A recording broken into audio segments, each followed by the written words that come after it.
मुख्तार ने पहली हत्या एक सच्चिदानंद राय जी थे, मोहम्मदाबाद के रहने वाले थे, सज्जन व्यक्ति थे, उनकी हत्या मुख्तार अंसारी ने किया। उसके बाद यह लगातार अपराध करते रहे और अपराध करने का कोई कारण ऐसा नहीं रहा कि इनके परिवार में किसी से दुश्मनी हो या इनके परिवार में किसी की हत्या हुई हो या इनके परिवार पर कोई अटैक कभी हुआ हो, कोई दबाव बनाया गया हो। ये इन्होंने शौकिया अपराध शुरू किया और अपने वर्चस्व को कायम करने के लिए लगातार अपराध करते गए। पहली बार जब गाजीपुर जेल में बंद थे और गाजीपुर जेल से इनकी जमानत हुई थी तो बसपा की गवर्नमेंट थी, मायावती जी स्वयं आई थी, बनारस रैली कराई, उसमें मुख्तार शामिल हुए और Y+ की सुरक्षा की सुविधा इन्होंने दे दी। अब बताइए, इस तरह किसी भी अपराधी को सरकार का संरक्षण मिलेगा तो अपराध करेगा ही करेगा, और सरकार को कितना लाभ होता है, उस पार्टी को कितना लाभ होता है, अब तो वही जानती हैं कि इस स्थिति में वो पहुंच गई। दूसरी बार अखिलेश यादव जी को इन्हीं के मुख्तार अंसारी को ही लेकर उनके परिवार में विघटन हुआ था, सारे लोग जानते हैं, सब चैनल चलाया।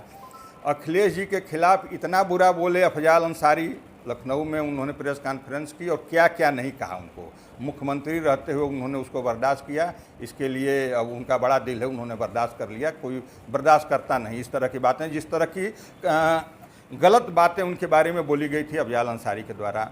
फिर सपा बसपा का गठबंधन होता है और गठबंधन में वही अखिलेश यादव आते हैं, मुख्तार अंसारी के भाई अफजाल अंसारी का प्रचार करते हैं, गाजीपुर में आकर उनके पक्ष में प्रचार करने आते हैं।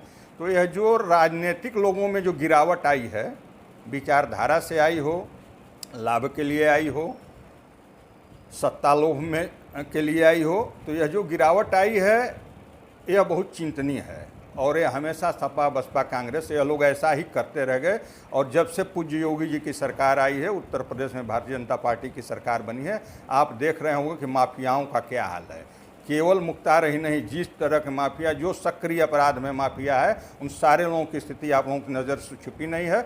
और या तो लोग जमानत तोड़वा के जेलों में जा रहे हैं और या तो प्रदेश छोड़ के बाहर भाग जा रहे हैं, ये स्थिति हुई है।